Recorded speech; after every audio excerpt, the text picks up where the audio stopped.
My wife Maeve has this weird thing she's into. She loves role-playing as different characters. In her little scripts, I'm always the husband who gets dumped by some cold-hearted wife. One day she's playing a hotshot CEO who falls for her assistant. The next day she's a professor crushing on her student. Every single time, she makes me sign divorce papers. Then the next morning, she laughs and rips them up. Babe, it's just a game. But when my dad gets into a car crash and needs 200 grand for emergency surgery, Maeve decides to play the role of a broke woman. I'm totally broke, Neil. I don't have any money for your dad's surgery. All I can do is watch my dad take his last breath in that hospital bed. At his funeral, Maeve shows up with some young, good-looking college kid hanging on her arm. Honey, I've fallen for my student. Let's get divorced. She pulls out a document and hands it to me. This time, I'm not waiting around for her to rip it up. She shoved a fresh set of divorce papers in my face, already signed with her name. Same old game. And she was starting it again at my dad's funeral, right after I'd lost my only family. I looked at her.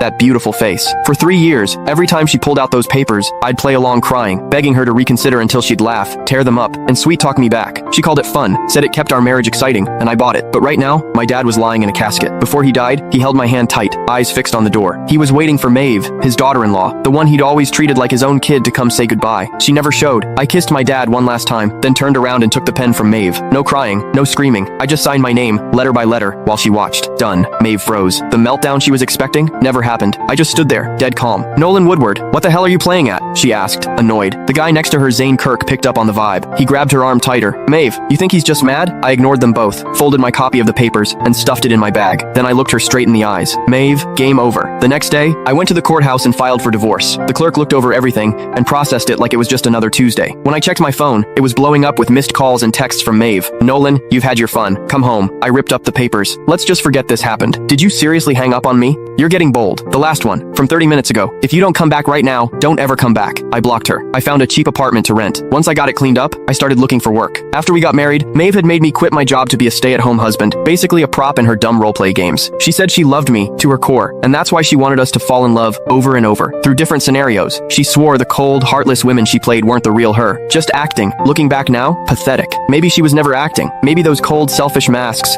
were who she really was all along. When the court summons reached her, she called while I was in the middle of a job interview. Nolan, are you insane? You actually took this to court. I stepped into the hallway. We signed the papers, Maeve. This just speeds things up. Speeds things up? I'm telling you, you're not getting this divorce. Maeve, I cut in. My dad is dead. Silence. Then her voice went ice cold. I know, but that was his fate. You can't blame me for it. Games are games. Real life is real life. Can you not tell the difference? You're the one who can't tell the difference. I snapped and hung up. I went back to the interview. It was a basic admin job at a small company. The pay wasn't great, but it was enough to get by. I nailed the interview. Starting Monday. That night, I came home to find 2 people waiting outside my door. Maeve and Zane. Maeve looked furious. Zane stood back with this smug look, like